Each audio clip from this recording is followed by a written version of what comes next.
David and Goliath, Underdogs, Misfits, and the Art of Battling Giants by Malcolm Gladwell. Introduction. Malcolm Gladwell examines the surprising and complex ways that the small can compete with the giant, the weak can overcome the strong, and how our goals, which are frequently influenced by culture, can significantly impact how successful we ultimately feel. David and Goliath is probably Malcolm Gladwell's most useful and provocative book to date, drawing on examples from the fields of business, sports, culture, cutting-edge psychology, and a variety of unforgettable characters from around the world. The advantages of disadvantages. Some pretend to be rich, yet have nothing. Others pretend to be poor, yet have great wealth. What happens in conflicts between the strong and the weak when the weaker side declines to engage the way its opponent wants? The weaker has a higher chance of winning in those circumstances.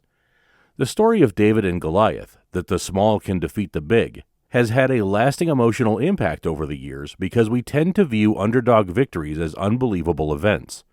But underdogs consistently win. Having a large army, many weapons, and resources gives you an advantage in battle. However, it immobilizes you and puts you on the defensive. Meanwhile, having fewer of those allows you to gain the advantage in strike through movement, endurance, individual intelligence, country knowledge, and courage. There are advantages related to having material resources and those related to not.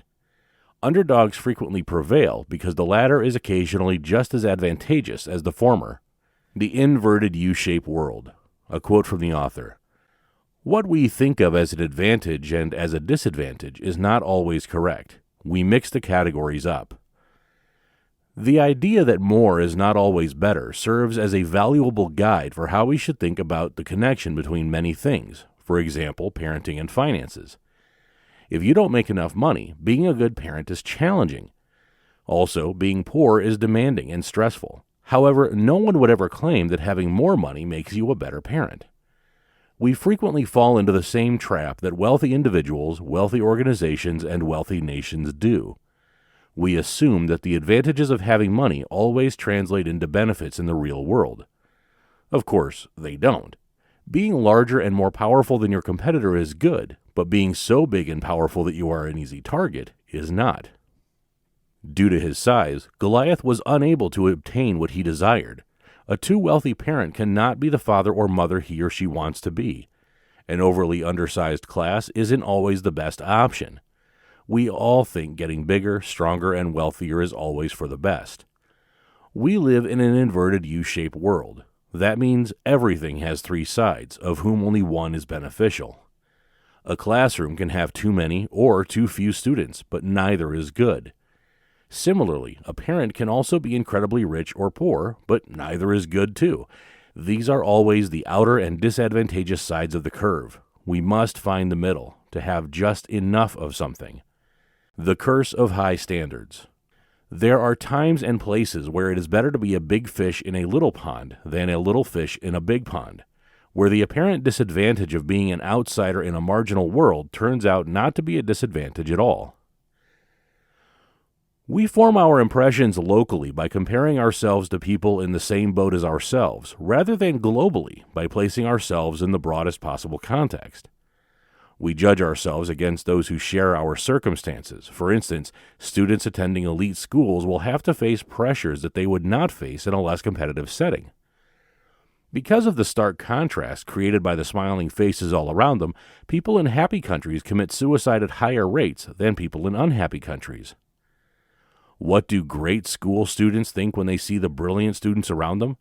The big fish, little pond effect is the name given to the phenomenon of relative deprivation as it relates to education. Parents advise their kids to enroll in the best schools because these institutions will give them the freedom to pursue their interests. Similar to assuming that a smaller class size is always better, we also assume that the big pond widens opportunities.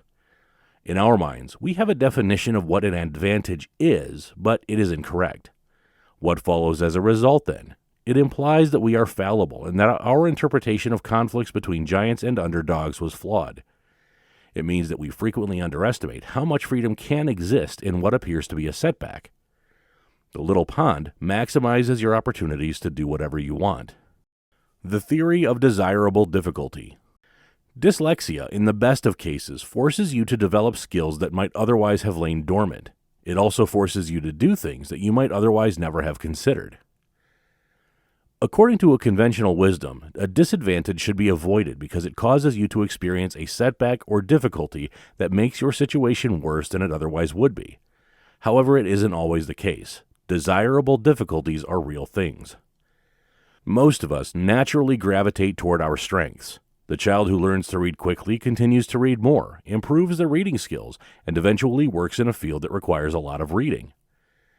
Capitalization learning is the process by which we improve at something by leveraging our innate talents. However, desirable challenges follow the opposite logic. The majority of our learning is capitalization-based. It is simple and clear. It doesn't take much to convince you to join a choir if you have a lovely voice and perfect pitch. On the other hand, compensation learning is extremely challenging. You must get over your insecurity and shame to succeed. Most people with severe disabilities are unable to master all of those procedures, but those who can are in a better position than they otherwise would have been. Learning that comes from necessity is invariably more effective than learning that comes naturally. Traumatic growth. The right question is whether we as a society need people who have emerged from some kind of trauma, and the answer is that we plainly do. The concept of desirable difficulty implies that not all challenges are bad. Poor reading skills are a real barrier unless they enable you to become an exceptional listener, or if they inspire you to take risks you would not have otherwise taken. The same traumatic event may have profound negative effects on one group while having positive effects on another, having two entirely different effects on individuals. Too often, we make the same mistake as the British when they assumed that the German bombs during the Second World War would create panic in London and believed there was only one possible response to a terrible or traumatic event. In reality, there are two. It can traumatize us or we can grow from it. When things get tough, having courage does not automatically make you brave. After going through difficult times and realizing they weren't all that difficult, courage is what you earn. Germans bombed London because they believed Blitz's trauma would drain the British people's courage, but it had the opposite effect.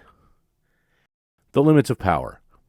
I returned and saw under the sun that the race is not to the swift, nor the battle to the strong, neither yet bread to the wise, nor yet riches to men of understanding, nor yet favor to men of skill, but time and chance happeneth to them all.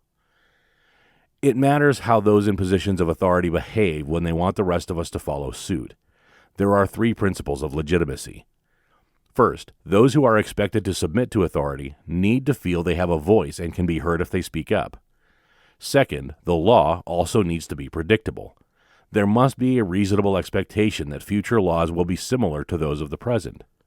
Third, the authority must be impartial. It cannot apply different standards to different groups.